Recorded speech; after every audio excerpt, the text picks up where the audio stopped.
Good morning.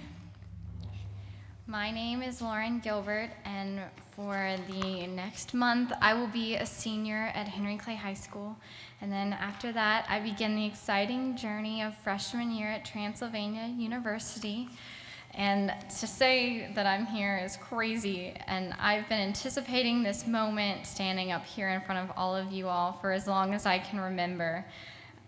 All of the seniors coming up here and taking their turn, I could not wait to get up here. And while I'm here to give a sermon to recognize the fact that I graduated from high school, I really want to focus on recognizing all of you all. Today is Mother's Day, and my dear mother has dealt with me for almost 18 years at this point. And while I'm sure she's ready to get me out of the house, the idea of leaving behind the wonderful woman who molded and shaped me into the young lady I am today is slightly terrifying. And maybe she doesn't know it, but my mom is my best friend, someone whose opinion I value more than anything and who I love constantly, even if it doesn't always show. I know I lucked out when I got such a fantastic lady to be my mom. Because motherhood is hard, and these days, I'm sure she, like many others, sits down and asks herself how she ended up with a crazy hooligan like me. I will admit I was the difficult wild child, no question about that. But more than this insanity, being a mother is about complete devotion to another life. It's bringing up a child that somehow you love more than yourself or anything else. It's being filled with constant care and compassion. It's giving your all every second of every day, of every week, of every year for your whole life. Of course, at some point, your child moves out, and then being a mother is enduring the heartache and still being supportive despite the distance. So thanks, Mom, for a wonderful 17 years and the prospects of many more with you by my side. But I'd also like to recognize some other mothers in my life. Because being a mother isn't just about blood, it's about who brought you up with care and affection and who always looked after you. Wrong page. Here at church, that's you.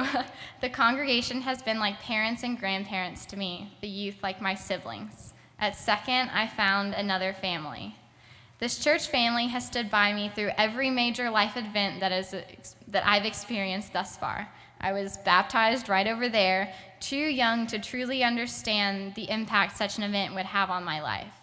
I've been blessed with a wonderful baptismal sponsor, Miss Ruth, who began as my second mother and has become a dear friend. As a little girl running between the aisles, a wonderful couple, Jack and Rose Hammond, adopted my sister and me as their own. Miss Rose continues to be just like a grandmother to me throughout all these years. Then I began Sunday school in the children's wing and was privileged to be touched by every single one of my teachers. My grade was always the over-enthusiastic one, as I'm sure my mom, Miss Jackie, and Miss Val will tell you when it came to Bible Jeopardy. We wanted to know everything and be right about it. During the week, I had Wednesday night choir practices with Miss Donna that culminated in wonderful singing during Sundays and cute Christmas plays. My favorite services were always the midnight on Christmas Eve when elementary school me struggled to stay awake just for the chance to see snow falling as the bells tolled Christmas Day. And there was godly play, as it used to be called, which was such a wonderful experience that Miss Tina had to actually kick us out when we got too old.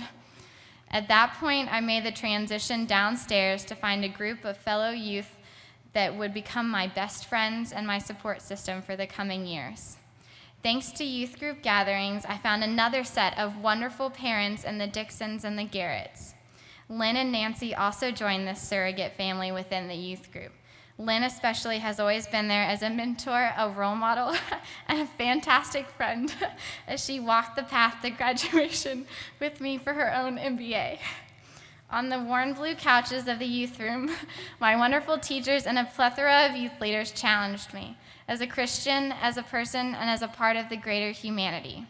Barrett Milner introduced me to service through Reach work camps while also guiding me through the confirmation and affirmation of my faith. My time at the Presbytery's own Camp Burnhamwood has been full of self-discovery as it became more than just a location on a map or a week during the summer, but instead my home, all thanks to the church's support. And even though the composition of the individual family members here at Second is ever changing, the love and support that has been shown by everyone has been a constant rock for me to build my life on. To even try to imagine who I would be today had it not been for this church family is literally impossible. Well, Mom, today is the day I've been waiting for so long. And standing up here, I realize not only how much I'm going to miss my family next year, but also how much I'm going to miss all of you, my church family, as I continue my 4 years off at college. Second Presbyterian has, without a doubt, been an essential part of my life up until now. All the lessons, morals, and memories that I've encountered and made here are ones that I will carry with me, not just to college, but through all the years of my life. And now, with eager anticipation and a slightly heavy heart, I turn my eyes to the future that awaits outside these four walls. Thank you, each and every one of you, especially you, Mom, for supplying words of wisdom, loving guidance, and the support of a wonderful family to me all these years. Happy Mother's Day.